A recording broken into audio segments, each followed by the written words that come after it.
Mitsipaka ny fanapa-kevitry ny SPAT sy ny ministera ny fitaterana momba ireo fotodrafitrasa ao amin'ny Serana-tsambo ny Toamasina ireo mpiasa sy mpandrara ao amin'ny Chambre de commerce et d'industrie ao Antoerana. Ny andindin'izay avatrany no andeha ho arahintsika.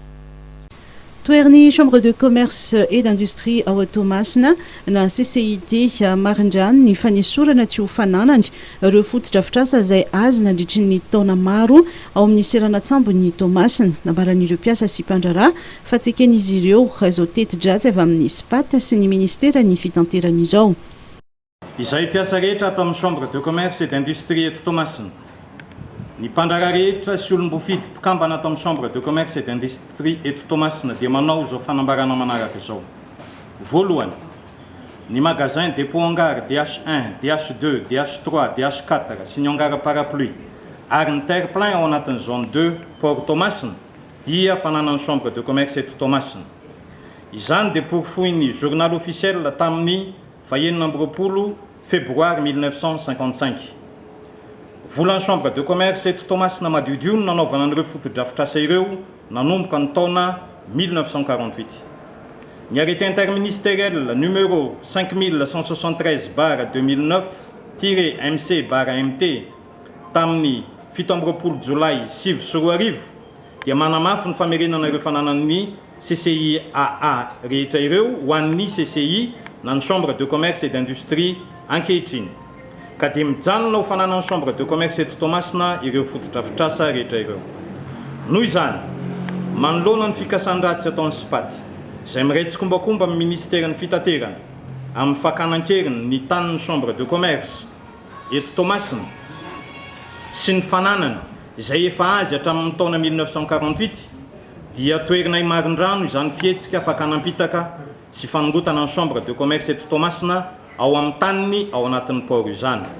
Indrindra moa ny tetika atao famindrana azy amin'ny port saiky izay tany efa voabodin'olona efa taona maro ary efa titresi borné amin'ny anaran'olona maro aza ny sasany. Ho an'ireo mpiasa sy mpandrara ny CCIT dia fitsabahana andraikitra ny ataon'ny ministeran'ny fitanterana satria araky ny lalàna dia ny code des douanes no mifehy ireo fotodrafitrasa ireo. Ireo magasin voatanisa teo ireo dia entrepôt public. Noho izany araky ny lalàna velona sy manan-kery dia ny code des douanes no mifehy azy. Io code des douanes io koa no mametraka fa ny ministera miahany douane na ny ministry ny toe-karena sy ny fitantanam-bola irery ihany no manana fahefana amin'izany.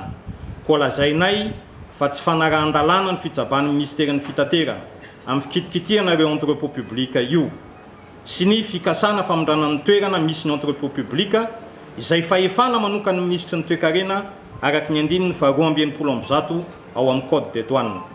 Koa aoka ajanona ny tsy fanajana ny lalàna velona.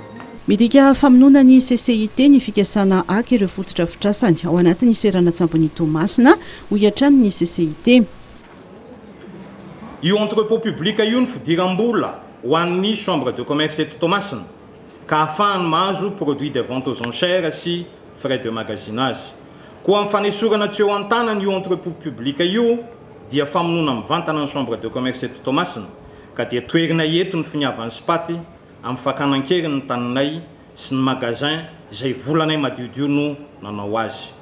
Miantso ny fitondram-panjakana indrindra fa ny Flo Andry Rajoel ireo mpiasa sy mpandrara ao anivon'ny CCIT mba hijery akaiky izao toe-drara izao. Mangataka lalana ihany koa izy ireo amin'ny fanaovana la vente ireo entana tsy nisy naka sy mba ho alefa amin'izay ny subvention tokony ho sitrahany.